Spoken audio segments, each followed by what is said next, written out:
Yaqinla qaranglar, men 100 dollar pul yutug'ini qo'yganman o'yinimizga. 30 ta 1 dollar pul yutug'i, 31-si 100 dollar bo'ladi. Orasiga sovordik. Biz hozir odamlardan tug'ilgan kun sanasini so'raymiz. Agar tug'ilgan kun sanasiga to'g'ri keladigan bo'lsa, biz 100 dollarni o'sha insonga sovg'a qilamiz. Qani-ku, endi ishtirokchi qidiramiz, ketdi. Biz hozir ishtirokchi qidiryapmiz. Kelayotgan onamiz bilan olib ko'ramiz. Qani-ku. Assalomu alaykum onam. Maylimi bir daqiqaga? Onam qarayman, pul taqatadigan, pulli o'yinlarni qiladigan blogerman. Men sizdan hozir tug'ilgan kuningizni sanasini so'rayman. Nechinchi sanada tug'ilgansiz? 23-fevral. Qani-go, 23-raqamda necha pul tushsa, biz onamizga sovg'a qilamiz. Go.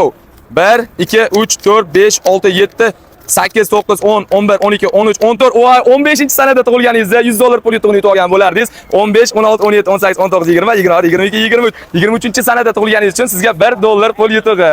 Charchamang. O'yinimiz qalay, yoqdimi? Agar 100 dollarni yutganingizda nima qilardingiz 100 dollarga?